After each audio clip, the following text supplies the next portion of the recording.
देखिए, आज मैं डाल रही हूँ लहसुन का अचार, जो कि बहुत ही अच्छा होता है, फ़ायदा भी बहुत करता है। और इसी सीज़न में थोड़े दिन के लिए में आएँगे ये लहसुन, ये जून में फिर गायब हो जाएँगे। जैसे ही तेज़ बारिश शुरू होगी फिर इनका आना बंद हो जाता है। ये 1-2 महीने के लिए मिल रहे हैं। तो ये कुछ इस तरह से दिखते हैं। इनको कई नामों से बुलाया जाता है, हमारे इधर इसको लहसुन बोलते हैं। तो आधा किलो लहसुन कुकर में मैंने पानी डाल के और नमक डाल के उबाला है। 1 सीटी देनी है केवल, क्योंकि इनको पूरा गलाना नहीं है, केवल थोड़ा सा सॉफ्ट करना। इस तरह से ये उबल गए। चलनी में पलट कर इन्हें अब मैंने ठंडा करने को रख दिया है। अब इनको ठंडा होने के बाद इसकी जो डंडियाँ हैं, टोपियाँ हैं, ये सब हम हौले-हौले निकालेंगे जब ये बिल्कुल ठंडे हो जाएँ। इसलिए कि जो इसके अंदर पानी बिल्कुल एक बूँद भी नहीं जाना चाहिए, नहीं तो अचार, ये देखिए टोपी लगी हुई है, इस टोपी को ही हमें निकालना है इस तरह से। तो ये जो डंडियाँ तो निकल ही जाती हैं अपने आप ही, और इन टोपियों को सबको अलग करना है, एक-एक लहसुड़े की, और बिल्कुल अलग-अलग करके एक कपड़े पर एक-एक लहसुड़े को अलग करके हवा लगने दो। तो इस तरह मैंने 2 घंटे के लिए इन्हें हवा में डाल दिया। अब मैं इधर मसाले की तैयारी कर रही हूँ। मैंने ये सौंफ ली है, इसको भून लूँगी। मात्राएँ सारी आपको स्क्रीन पर दिख ही रही हैं और डिस्क्रिप्शन बॉक्स में भी लिखी रहती हैं, तो आप वहाँ से भी ले सकते हैं। सौंफ को गरम करने के बाद बस 1 मिनट में ही ये गरम हो गई है, और इसको प्लेट में निकाल दिया है, ठंडी होगी। फिर मैंने मेथी का दाना डाल दिया, इसको भी लगभग 1 डेढ़ मिनट चलाया हल्की आंच पर। आंच धीमी ही रखेंगे। ये मसाले बिल्कुल भी जलने नहीं चाहिए, तो हर बात को बड़े ध्यान से करेंगे। तो ये हल्के हल्के भून करके इसको भी हम सौंफ की प्लेट में ही मिला के रख देंगे। उधर मैंने काली राई यूज़ करी है, आप पीली राई भी यूज़ कर सकते हैं। ये तो मैंने काली राई जो ली थी 4 टेबल स्पून, उसको मैंने पहले ही मिक्सी में पीस लिया है। और बाकी सौंफ और मेथी को मैंने दरदरा इस तरह से बाद में पीसा है। सारा मसाला दरदरा ही पीसा है।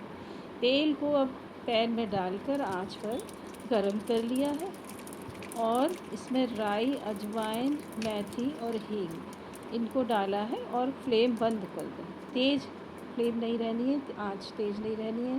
तेल बहुत गर्म नहीं होना चाहिए, नहीं तो ये चीज़ें जल जाएंगी, स्वाद बिगाड़ देंगी आपके अचार का, और आपकी सारी मेहनत बेकार हो जाएगी। अब हमने इसमें हल्दी पाउडर डाल दिया है, इसको भी मिक्स कर दें। और इसमें जो मैंने मसाले पीस के हमने रखे हैं वो मिला दिए, राई मिला दी पहले, और उसके बाद सौंफ और मेथी, और फिर नमक मिला दी। मिर्च मैंने कश्मीरी यूज़ करी है, क्योंकि उससे अचार में कलर अच्छा आता है। मिर्च पाउडर कश्मीरी। आप चाहें तो आप सादा मिर्च पाउडर भी यूज़ कर सकते हैं, जो आपके पास हो। ये एक कच्चा आम है, इसको छील कर पहले धोकर पोंछ कर अच्छी तरह से पोंछ कर उसके बाद इसको मैंने ग्रेट किया है। इस तरह से कद्दूकस कर लिया है मीडियम वाली तरफ से, तो ये इसके लच्छे निकल आएंगे। इन लच्छों को भी अब हमें उस मसाले में ही मिलाना है। आम के लच्छों को भी इसी में डाल देंगे। इसको मिक्स करने के बाद अब आखिर में हमें क्या करना है, सारे जो लहसुड़े हमारे फरेरे हो चुके हैं 2 घंटे बाद, उनको भी ले कर के अच्छी तरह से हम इसमें हौले हौले अलटते पलटते हुए मिक्स करेंगे, क्योंकि लहसुड़े कटने फटने नहीं चाहिए। उनको जब चलाते हैं तो बड़ी सावधानी से चलाते हैं।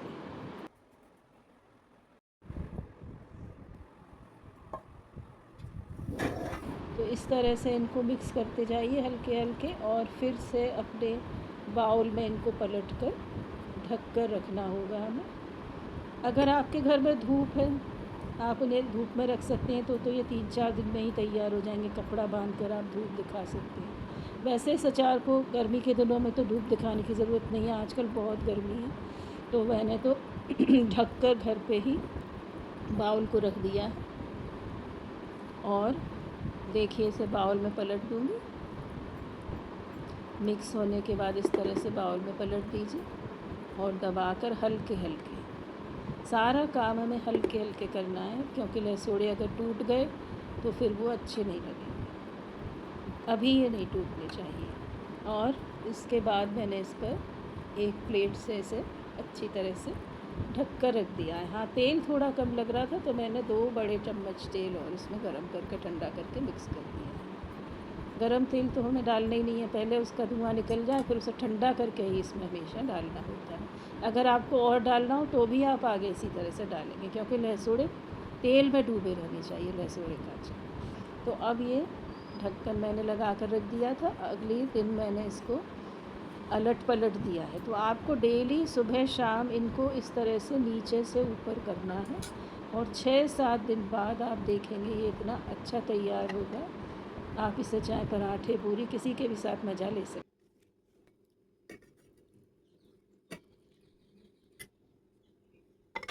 अब इस अचार को आप बिल्कुल साफ़ जार में भर करके भी रख सकते हैं, स्टोर करिए, कम से कम 1 साल तक ये आराम से यूज़ करिए।